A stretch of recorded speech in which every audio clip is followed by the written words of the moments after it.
जय जिजाऊ मित्रांनो, मी फिरदोस शेख डिजिटल बनव YouTube channel मध्ये आपले स्वागत आहे. मित्रांनो, आपल्या दर्शकांच्या काही क्वेरीज आहेत ते आपण इथं पाहूया. अनेक दर्शकांचे कॉमेंट असतात का आम्ही पॅरेंट्स पासून सेपरेट राहतो, आमच्या आई वडिलांसोबत सोबत राहत नाही, आमचं जमत नाही, किंवा काही लोकांचं जी त्यांची इन्कम आहे शेती वगैरे पासूनची ती म्हणजे आजोबांचे नावे असते. तर अशा वेळेस आपण ज्यावेळेस नॉन क्रिमिलियर काढतो तर त्यावेळेस त्याची अट काय असते? तर हे बघा, जर तुम्ही आता हा जो जी आर आहे, केंद्र शासनचा जी आर आहे, जी आर नंबर 36039/1/2019. तर या जी आर नुसार समजा अट- अर्जदार लाभार्थी आपण ज्याला म्हणतो, तर लाभार्थी समजा 18 वर्षाच्या खाली असेल तर त्याला त्याच्या पेरेंट्सचा इन्कम हे मस्ट आहे, भलेच तो पेरेंट्स पासून सेपरेट राहत असेल तरी. आणि दुसरी कंडिशन, समजा लाभार्थी बेनिफिशियरी हा 18 वर्षाच्या वर आहे आणि तो पॅरेंट्स पासून वेगळा राहत असेल, तर अशा वेळेस मग त्याला इथं म्हणजे हे जो जी आर आहे त्यांनी इथं जी आरचा संदर्भ दिलेला आहे, therefore sibling children of 18 years and above will not counted under the definition of family. म्हणजे त्याला तो फॅमिलीच्या ह्याच्यामध्ये त्या डेफिनेशन मध्ये मोडत नाही जर तो 18 वर्षाचा असेल आणि पॅरेंट्स पासून सेपरेट राहत असेल. आता फॅमिलीची इन्कम म्हणजे पॅरेंट्सची इन्कम असते प्लस लाभार्थी आणि त्याचे जे म्हणजे सिबलिंग आहेत म्हणजे स्पाऊस वगैरे यांची सगळ्यांची फॅमिली म्हणजे त्या फॅमिलीमध्ये आई वडील, पती पत्नी आणि मुलं, तर ह्यांची इन्कम येते. आता मुलगा 18 वर्षाच्या आतला असला, तो पॅरेंट्स सोबत राहत असेल किंवा सेपरेट राहत असेल तरी त्याला पॅरेंट्सची इन्कम लागते. मात्र जर तो 18 वर्षाच्या वर आहे आणि त्यावेळेस त्याला पॅरेंट्स सोबत राहत नाही तर त्याला मग पॅरेंट्स म्हणजे त्याची इन्कम म्हणजे त्याला त्याच्यामध्ये काउंट करण्याची गरज नसते. त्याचबरोबर अनेकांचं असं असतं की त्यांची सगळी जी प्रॉपर्टी आहे ती आजोबांच्या नावाने आहे, आजोबांनी वडिलांच्या किंवा असे म्हणजे डिवाइड केलेले नाही. तर त्याच्यामध्ये इथं म्हणजे स्पष्ट केलाय त्यांनी, जो हा पॅरा 4.3 ऑफ OM डेटेड 31/1/2019चा जो जी आर आहे, the grandpa is not a part of family. म्हणजे आजोबा हे फॅमिलीचा पार्ट नाहीये, हे स्पष्ट म्हणजे इथं होतो. नेक्स्ट क्वेरी आहे, माझे सर्व डॉक्युमेंट नाशिक जिल्ह्याचे आहे, आधार, पॅन कार्ड, रेशन कार्ड, शाळेचा दाखला, पूर्ण शिक्षण मी नाशिक जिल्ह्यात घेतलाय, वडील पण सर्व डॉक्युमेंट नाशिक जिल्ह्याचे आहे, पण जो पुरावा सांगितलाय म्हणजेच आजोबांचे किंवा काकांचा एलसी फक्त आमच्या गावचा म्हणजे जळगाव जिल्ह्याचा आहे, तर मला सर्टिफिकेट नाशिक जिल्ह्यात काढावे लागेल की जळगाव? हे बघा, तुम्हाला जो तुमचा मानक दिनांकाचे जे पुरावे आहेत तिथं तुम्हाला म्हणजे तुमचा नेटिव्ह, तुम्ही सध्या कुठे राहताय तो महत्वाचा नाही, तुमचा नेटिव्ह कुठनं आहे म्हणजे तुमचे मूळ गाव कुठं आहे ज्याच्यावरनं तुम्ही तुमची जात सिद्ध होते. आता समजा तुमचं मूळ गाव आजोबा तुमचे जळगावचे आहेत, तर मग तुम्हाला जळगावलाच म्हणजे तिथं कास्ट सर्टिफिकेट काढायचंय. तो कोणताही कास्ट सर्टिफिकेट असो, ओबीसी असो, SC ST, VJNT, SBC कोणताही असो, तुमचा जो मानक दिनांकाचा जो म्हणजे तुमचा नेटिव्ह आहे तिथंच तुम्हाला जातीचा दाखला काढायचा आहे. नेक्स्ट क्वेरी आहे, सर माझ्याकडे 1967चा पुरावा नाही आहे आणि आजोबांच्या डॉक्युमेंट्स देत नाही आहेत, तर काय करू? हे बघा, जात सिद्ध करण्याची जबाबदारी ही आपल्या जो रूल आहे 2012चा जो रूल आहे जात पडताळणीचा, त्याच्यामध्ये क्लिअर लिहिलं आहे, जात सिद्ध करण्याची जबाबदारी ही अर्जदाराची असते.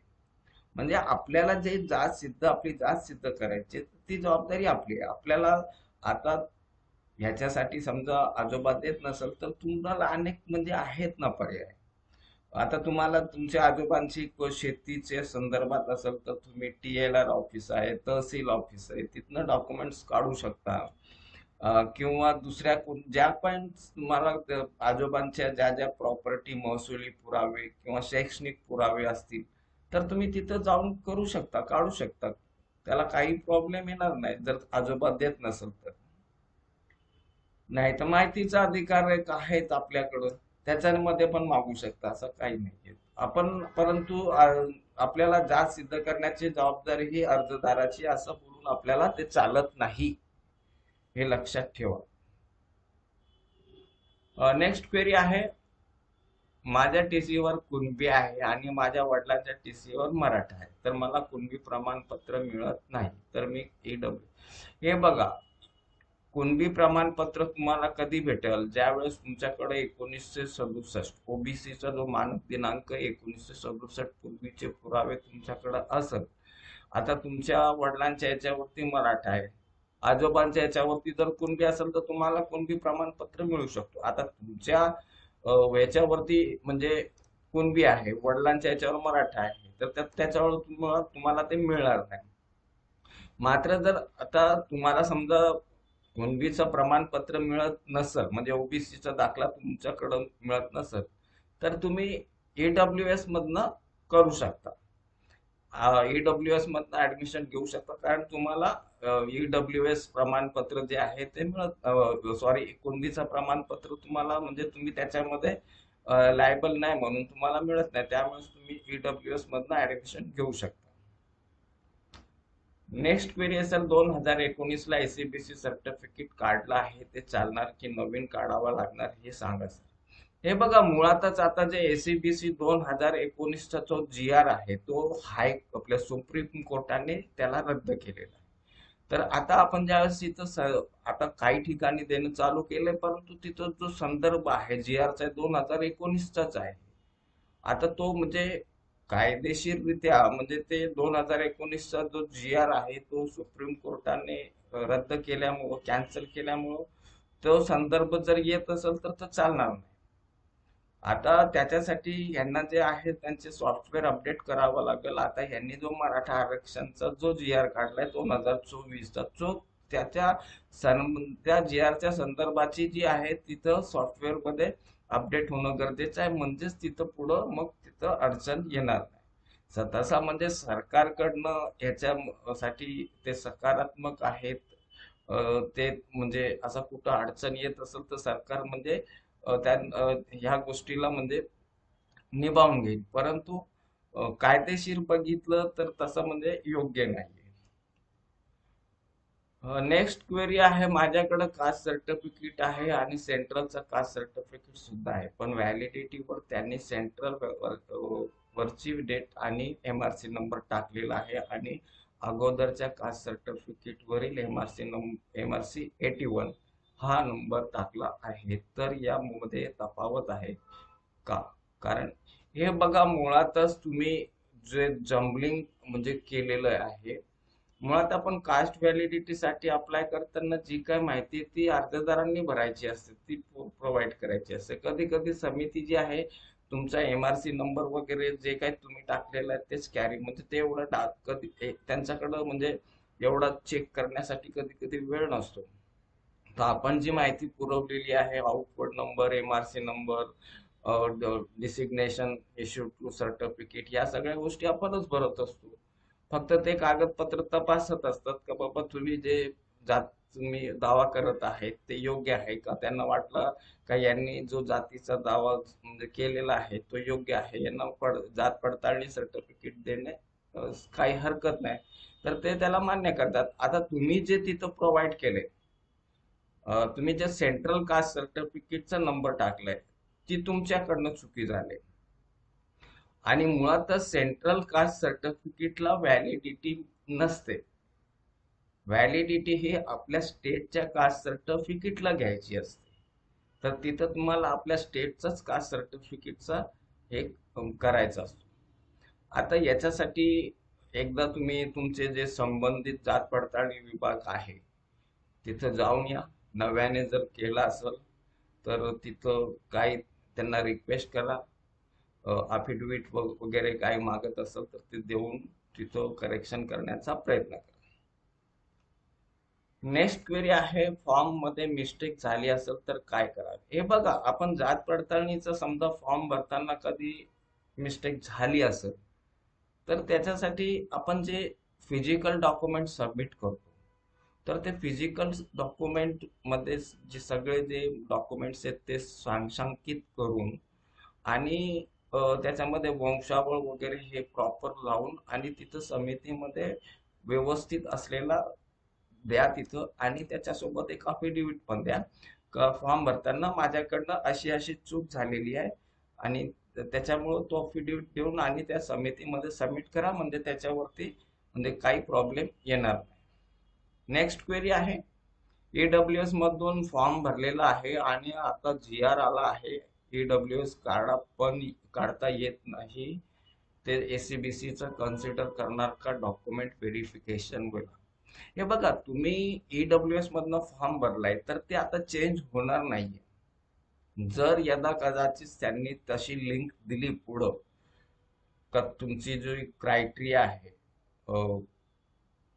तर तो बदलण्याचा समजा त्यांनी दिला, तर मग तिथं त्यावेळेस तुम्ही तुमचा जो एसीबीसी जर तुम्हाला पाहिजे असेल तर एसीबीसी निवडायचंय, आणि जर ईडब्ल्यूएस ठेवायचं असेल तर ईडब्ल्यूएस. मात्र तुम्ही ऑनलाईन करताना जो प्रवर्ग तुम्ही निवडलाय, ईडब्ल्यूएस निवडलाय का मागास वर्ग म्हणून ओबीसी एससी एसटी व्हीजेएनटी जे काय निवडलं असेल ते तुम्हाला तिथं व्हेरिफिकेशनला लागणार. नेक्स्ट क्वेरी आहे, सर चुलत भावाची कास्ट व्हॅलिडिटी पुरावा म्हणून लावली आहे, पण भावाच्या कास्ट सर्टिफिकेट आणि व्हॅलिडिटी वर कास्टचा सिरियल नंबर कासार 87 आहे आणि माझ्या कास्ट सर्टिफिकेट वर सिरियल नंबर कासार 160 आहे. तहसील मध्ये विचारले तर ते म्हणतात दोन्ही सिरियल नंबरला कासार कास्ट आहे, काही प्रॉब्लेम येईल का सर. जनरली तसं म्हणजे होत नाही, दोघांचे सिरियल नंबर सेमच आहेत. परंतु कधी आपण लक्षात घ्या, ज्यावेळेस आपण आपण कास्ट व्हॅलिडिटी करताना किंवा कास्ट सर्टिफिकेट काढताना आपले जे नाव ते शाळेच्या दाखल्याप्रमाणे असावे. दुसरी गोष्ट, आपली कास्ट कोणती आहे, त्याचा सिरियल नंबर कोणता आहे. कारण आपण ज्या जातीचा दावा आपण सांगतो तर आपण ते सिरियल नंबर आपल्याला माहित असणं गरजेचं आहे. आता ज्या वेळेस आपण म्हणजे आपले जे ब्लड रिलेटिव्ह आहेत त्यांच्यामध्ये लोकांनी कोणकोणते म्हणजे सिरियल नंबर वापरलेले ते एकदा तपासून पाहायचं, कारण याच्यामध्ये गडबड केली म्हणजे पुढं त्रास होतो.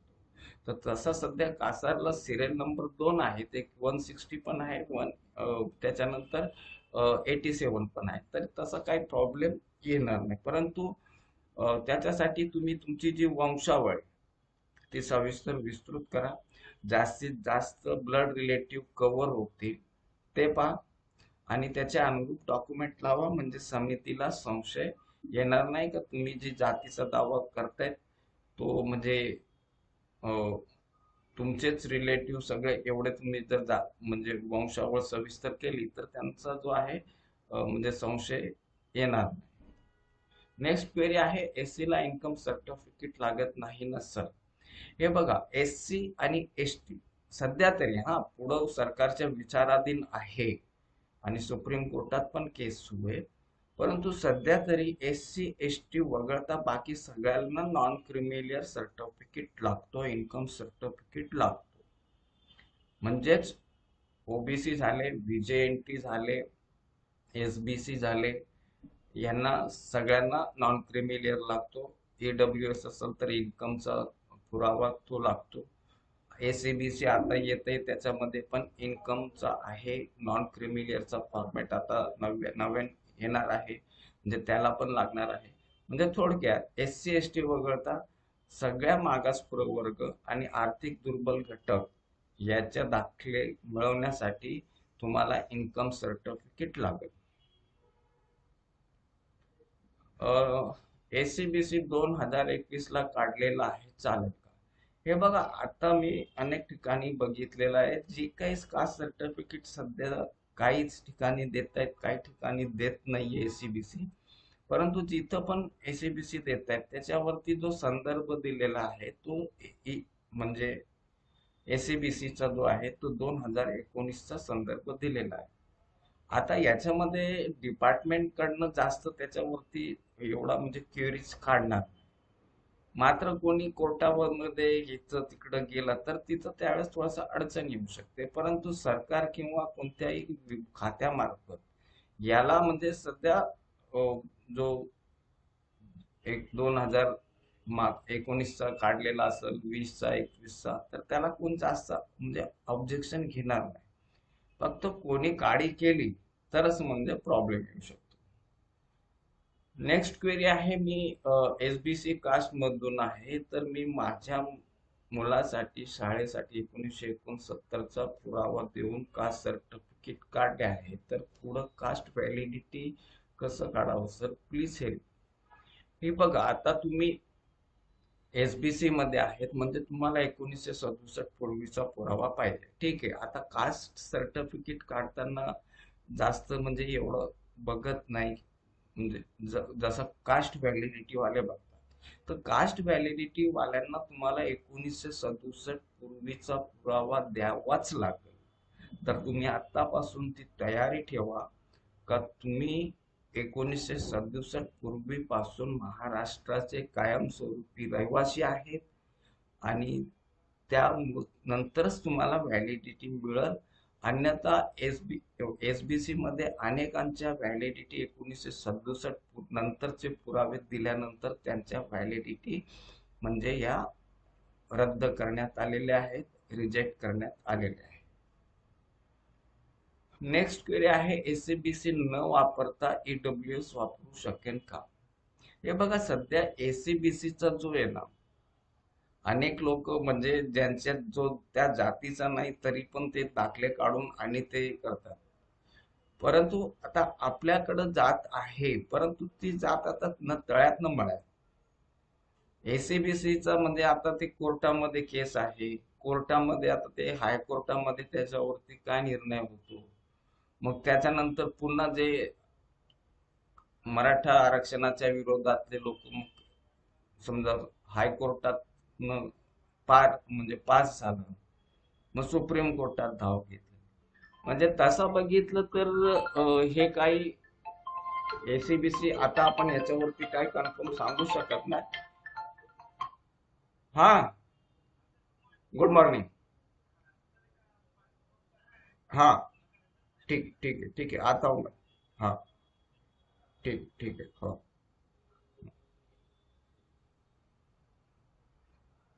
तर एसीबीसी म्हणजे सध्या तरी त्याच्यावरती, आणि तुमचा एक ज्यावेळेस हे मराठा आरक्षण हे कन्फर्म झालं, मग त्यावेळेस मग तुम्ही एसीबीसी फक्त तुम्हाला वापरायचं, परंतु सध्या त्याच्यावरती कन्फर्मेशनच नाही.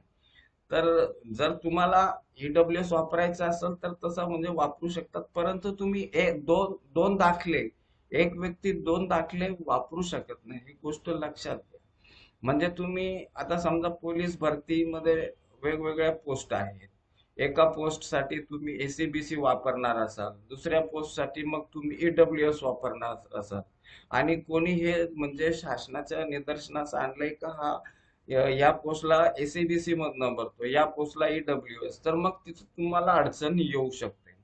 तर तुम्ही एसीबीसीचा दाखला काढला असला तरी तुम्ही म्हणजे तो ईडब्ल्यूएस म्हणून म्हणजे सांगू शकता का बाबा मी हा दाखला काढलाय पण मी वापरत नाहीये, मला तो नकोय, कारण मला अद्याप जोपर्यंत हे सुप्रीम कोर्टामध्ये याचा निकाल येत नाही तोपर्यंत मी हे वापरणार नाही, तोपर्यंत मी आर्थिक दृष्ट्या दुर्बल घटकचा वापरू शकतो. तसा म्हणजे कायद्यामध्ये आपल्या आहे का तुम्ही, तुम्हाला समजा person who have not be incurred in SC ST OBC SBC then he can use EWS असा जीआर आहे. परंतु ते पर्सन तुम्ही जर यूजच करत नसाल, तुम्ही त्याच्यामध्ये म्हणजे म्हणजे त्याच्या त्याच्या बेनिफिट्स तुम्ही घेत नसाल तर तुम्ही वापरू शकता. नेक्स्ट क्वेरी आहे, तुमचा व्हिडिओ चांगले असतात पण तुमचे आवाज बरोबर येत नाही, कोणत्या व्हिडिओमध्ये नाही, कधी कधी काय बोलतात ते प्लीज माईक.